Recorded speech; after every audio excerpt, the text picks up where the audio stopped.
So, folks, this is this segment is like one of those movies where we show you the end first, and then we go back to the very beginning and go all the way up to the end again. How did we get there? Memento. Yeah, basically. memento. Yeah, how did we get This there? is the memento of segments. Kind of thing, yeah. Well, more like the American Beauty kind of thing, where he says, "I'll be dead," and then you wonder, right. how does that happen, right? So Donald Trump yesterday night tweets out, "I will not be inviting former Ambassador Nikki Haley or former Secretary of State Mike Pompeo to join the Trump administration, which is currently in formation. I very much enjoyed and appreciated working with them previously and would like to thank them for their service to our country. Make America great again." So why did he feel a need to tweet this out or to truth this out? Well, this all kind of started before the election, October 26th, on the Joe Rogan appearance, where Trump had a kind word to say about Mike Pompeo, widely regarded by even among the MAGA base as one of the chief villains of the first Trump term. So here he is. Is the JFK files. And one of the things that you said was that if they showed you what they showed me, this was your quote, you wouldn't want people to know it either. So I opened them up partially. I was met with, from good people, good people. People that were well-meaning. Mike Pompeo was one of them. He's a good person. Good person. Okay, so that kind of rubbed a lot of the base the wrong way. On top of that, you had Mike Pompeo himself appear in the flesh at a Trump rally down the home stretch of the campaign. This was the night before election night. Here he is on stage. Now, President Trump's going to secure our southern border. We will bring peace back to the world. We will take down the ring of fire. We will support our friends in Israel, but he's going to need help to do that. Again, very limited applause for Israel. You see the people in back. Yeah. back there. It's like, yeah, some people applauded, but not much. He's going to need help to do that. President Trump will need help to do that. And you in Pennsylvania have the chance to send that help. I've known Dave McCormick for 40 years, since we were cadets at West Point when I was a much younger man. So he was really, now he says he was appearing there primarily in support of the Senate candidate. Of course, it is a Trump rally. And so, look, this set off some alarm bells. These were some red flags. And then after the election, multiple outlets reporting that Mike Pompeo is under consideration for a high-level cabinet spot. He was Secretary of State last time. They were thinking more Secretary of Defense. This time, there he is, alongside Mike Walz and Tom Cotton. Tom Cotton, hardly a prize either, unless you're into the Pee Wee Herman meets Jigsaw Killer type. But Mike Pompeo under consideration for Defense Secretary, according to Politico, also according to Reuters. Who could Trump pick for his new cabinet? Here are the top contenders. Mike Pompeo. There's that name again. Pompeo, who served as CIA director and Secretary of State during Trump's first term, is considered a top contender for Secretary of Defense, but could land in various slots involving national security, intelligence, or diplomacy. While he flirted with a Republican primary challenge against Trump, Pompeo never pulled the trigger, and he is now back on friendly terms with the president-elect after a period of awkwardness. He stands out as possibly the fiercest defender of Ukraine among Trump's close allies, a position that puts him at odds with most high-ranking figures in his potential boss's camp. So like I said, you had multiple outlets reporting that he was towards the top of the list, and the MAGA base did not like that. So the cat signal went up. Cat turd says, I'm on it. Let's trend it. No Pompeo. This was at noon on Thursday. Thursday. I'm sorry, Friday. Today's the 10th, so that would have been Friday. Yes. Trend it. No Pompeo. Dan Bongino comes out. Mike Pompeo is an absolute no-go. Now, this guy's banned on YouTube, so I don't even know if we're allowed to play his videos here, so I will leave it at the screenshot. But major Trump media backer says hell no to Pompeo. Deplorable puppy. Just say no to Mike Pompeo. By 12:48, it was trending number 7. So this was about 42 minutes after the initial cat turd signal went out to trend no Pompeo. It's at number 7 nationwide in less than 1 hour. Stacey Ann says, you're trying to sell it, and I'm not buying it. Kind of directly challenging Donald Trump. Like, they sensed that he was going to try and pull some bullshit, and they said, no, we can't do this. By 127, no Pompeo, trending number 3. Let's get it to number 1. Breaking by 224, no Pompeo is now the number 2 trend in the USA. Almost there. Keep it going. And by that evening, we did it. No Pompeo, now the number 1 trend in the United States. Not the number 1 politics trend, the number 1 trend in the United States. Truth, justice, no Pompeo. He is part of the deep state and ordered the assassination of Julian Assange. He is not loyal to President Trump. He is a double agent working for the deep state and the globalists. He did nothing to help President Trump and America. Greg Snow, don't even think about it. No to Pompeo. Roger Stone, longtime Trump confidant. Pompeo is a neocon who champions endless war, led the charge to assassinate Julian Assange, and backed Jack Smith's persecution of President Trump. No Pompeo. And that leads you here. Donald Trump announces, I will not be inviting former Ambassador Nikki Haley or Mike Pompeo to join the Trump administration. It's the tweet we showed at the top of this segment here. Marjorie Taylor Greene tweets out a celebration. We are draining the swamp. America first. Killian here says, breaking, Trump announces Nikki Haley and Mike Pompeo will not be invited to join the Trump administration. This is huge. A lot of celebration here. Dave Smith, friend of the show, Dave Smith, great guy, always up for a back and forth, apparently. Yeah. Just not with us. Yeah. He loves us. Yeah, he loves us. The Stop Pompeo movement is great, but it's not enough. He says, right now we need maximum pressure to keep all neocons and war hawks out of the Trump administration. They have had their time at the table and brought nothing but disaster to the world and this country. America first, screw the war machine. Now, you notice that has 4.2 million views. Right. 2.7 of those, as of whenever I put this segment together, were courtesy of this Donald Trump Jr. quote tweet, agreed, I'm on it. So it is just kind of wild to see the Twitter conversation have this direct line of communication to the White House. Like, this is actually one of the silver linings of Elon being so close to Trump. Elon has basically become his Steve Bannon now. I mean, the guy's fucking right near him. He was on the call to Zelensky. He's hanging out on the golf course playing golf with the grandkids. Like, he's his right-hand man now, which is terrifying in the sense that, as we mentioned with Shama, this is a guy who looks at Javier Milei's Argentina and says, yeah, we should do that. The bright side of it is, though, that what told you Trump is freedom, Keaton. Yeah, right. Exactly. We told you Trump is a narcissist. We told you Trump cares about being loved. And we told you he cares about good ratings. He wants his base to love him and support him. And now you have the owner of Twitter as his right-hand man. So when Trump flirts with stabbing the base in the back and bringing in a guy like Pompeo, if Twitter explodes in anger, Elon's right there to be like, hey, this is probably a no-go.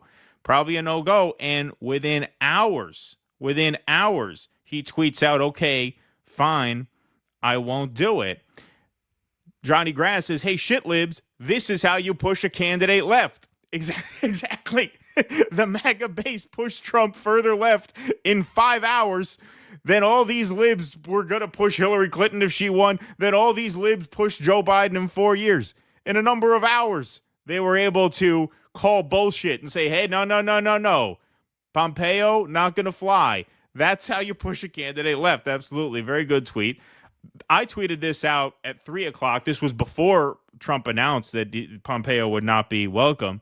The MAGA rank and file are already more outraged over a potential Pompeo appointment than the libs were about Biden's genocide. Look at how quickly they sprung into action at the first whiff of bullshit and actually moved him on it. Where are these libs all these years? Oh, yeah, no, we're going to hold his feet to the fire when he wins. Don't you worry. Got Cenk Uygur. No, if Kamala wins, we're going to hold her feet to the fire. Look at they actually did it. They actually did it very quickly. Aaron Mate, Trump going out of his way to announce that Pompeo and Haley won't be joining his administration suggests that he sees political benefit in leaving behind the neocons who dominated his first term. Hope this is a trend and not a one-off. Now, I do have to, for good measure, feature this because it's a good point by Caitlin Johnston. She tweeted this out tonight. You cannot be anti-neocon and also be Israel's BFF. That's not a thing. U.S. military support for Israel is absolutely central to the neoconservative ideology. Research the history of neocons and PNAC, that's Project for a New American Century, which said, hey, it would be convenient if a 9/11 style attack happened. They published that 3 years before it did happen. Total coincidence, obviously. Trump and his allies... Theorist. Yeah, right, exactly. Trump and his allies talk a big game about massively unpopular Bush-era neocons, but Trump has always been fully aligned with those same neocons on Israeli warmongering. He had actual PNAC members in his cabinet like Elliot Abrams and John Bolton, for fuck's sake, and he has openly admitted to being bought and owned by the Adelsons. So the Trump faction is doing this weird cognitive dissonance straddle where they're more or less completely aligned with the neocons on Middle East policy and China policy as well, for the record, while posturing as big opponents of neoconservatives and warmongers. There is a faction of the MAGA movement which is anti-Israel, or at least anti-U.S. aid for Israel, but they're a much smaller and far less powerful contingent. It will be interesting to see how this plays out. So, yes, I think that caveat is hugely important, obviously.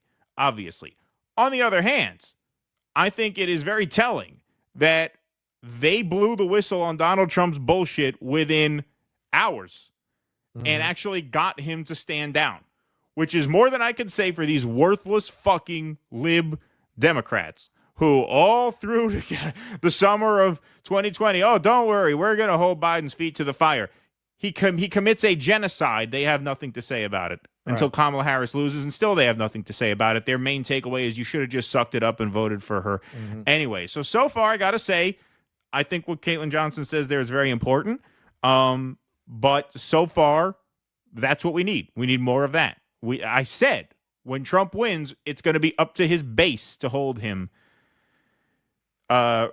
responsible for delivering on, an anti-war agenda of sorts. It's going to be up to them. They're the ones who have the power to do it. They have his ear. He cares what they think of him.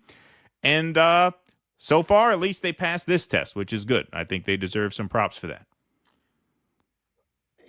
Well, it fits. Think about the kind of person who would be attracted to a political party whose message is essentially what Hillary cackled back in 2016. America is already great. Right? It's if you're attracted to a party that is emphatically pro-establishment, that is emphatically invested in the narrative that, yeah, even when we do the wrong thing, we mean to do the right thing. It's a complicated world. You can't hold your leaders accountable. What do you mean? What do you mean? That's naysaying. You're siding with the enemies. You're siding with Republicans when you criticize them. It's a very difficult job. It's a complicated world. Joe Biden and now Kamala Harris is trying to balance the needs of the Palestinians with the need for Israeli security. If you're somebody for whom that all makes sense, right? Well, you're not going to pressure your leadership. These are this is why I always compare them to hall monitors. The people who are attracted to the Democratic Party are the kids in your class who were always very alert to how to make the teacher like them. That's a certain kind of person. They grow up to be those kinds of adults. The way that the Democratic Party signals sucks in all those deeply conformist people who are always very attuned. Now they pick it up through the media. The media is the teacher, and they pay very close attention to what they're supposed to signal in order to make the teacher like them. These are not people who are going to pressure the teacher. That's completely counter to their whole personality style. Now, whatever the reality is, Caitlin points out at the end there, of who Donald Trump actually is, the signaling of the MAGA incarnation of the Republican Party, of the post-Romney Republican Party, which was very much the same, just a different flavor of hall monitor kind of a party. Right. But if you're attracted to the MAGA version of the party, you're the kind of person who's going to say, hey, no Pompeo. You're somebody who believes that your role as a voter, as a citizen, is to upend the system, is to upend the establishment. And you assume you have that kind of right to pressure power, that Exactly. your leaders are supposed to represent you, whereas the Democrats are made up of people who assume it's their job to serve their leadership. Yes. Yes, absolutely. I should have had the good point, Charles, sound drop ready You because should have that ready, yeah. good point, Charles. No, it is, but it's totally true. I mean, it's totally true, and that is a very, very apt insight. Somebody replied to me on, I think it was on Twitter. I got a reply to what I think it was the tweet that I showed in this piece. He said, something to the effect of, well, that's because, we in the MAGA movement are generally suspicious of government. Right. And so, we voted for Donald Trump. We don't love the state. We don't assume the state means us well. So even though we voted for Donald Trump, we're still going to be hyper suspicious of that. And look, this was the time where Donald Trump would try and slip one past the base because the base is ecstatic. They're all, everybody's really, really on cloud nine in Trump world about having just won this landslide victory. Now is a time where you may figure, hey, they might look the other way on a lousy pick because, hey, we're just so happy we won. Fuck it, we're not going to raise this thing. But no, they did immediately. They said no Pompeo, and it's just bizarre to see that level of influence on him. And it came from online. Part of why I got the election, part of why I predicted a Kamala victory, part of what made me wrong is that, and this is a pleasant surprise to me, honestly, I didn't think this online world impacted reality in that way, in that massive a way, where you can actually influence politics through Twitter. It's a pleasant surprise that you can, that makes us feel like what we do is a lot more important than what we did a few weeks ago. Like now I actually feel like, wow, we always thought it was important to an extent as sort of a huddle, right? Hey, what are we thinking? How do we take what ideas we brainstorm here and put them into the world? No, actually, what the election results said is that we're putting them into the world right now. Like this whole thing, the online thing, actually matters. And to see basically a Twitter pile-on translate that directly in that short a period of time into never mind, Pompeo's not welcome. That's new. That's new. That would not have happened 8 years ago. That level of influence that the online space is now capable of exerting on the government, that's new. And I gotta say, as someone who does this for a living, it's exciting. It really is. Yeah, and I will once again make the Reagan comparison. Now, Reagan, even though at that time he was the oldest person ever elected president, he was the first president to leave behind the tradition of rhetoric and to realize that he's better off grounding his speeches in the language of television and film because he came out of film. So he was the first. Before Reagan, presidents didn't make film references. They didn't come out and say, where we're going, we don't need roads. Right. Nobody did that. They were still doing we do these things because they are hard. They were still doing that. Right. Reagan was the first one who really, it was kind of revolutionary at the time to have a president reference pop culture in that way. Nobody had really done that before. Right. Same thing. Trump's coming out of reality television, and just like Reagan, he seems like a very unlikely figure to lead politics into the new technology in a way that people much younger than him had not done. But it's because, just like Reagan, his background's not really in that. It's in the entertainment industry. For Trump, it's in television. Right. And he mastered Twitter very early because it was kind of made for his temperament, short attention span, quick bomb throwing kind of stuff, nothing too long. He found the path forward. So yeah, what you're seeing, and a lot of ink's being spilled about that now. This is the whole podcasting thing come of age, exactly what the legacy media has been fighting against for the last 4 years under the guise of fighting misinformation, or 8 years, I should say, and fighting disinformation. Really, they've been fighting to maintain their gatekeeping authority, and now that's completely blown apart. Exactly. Yes. Yep. 100%. Please clap.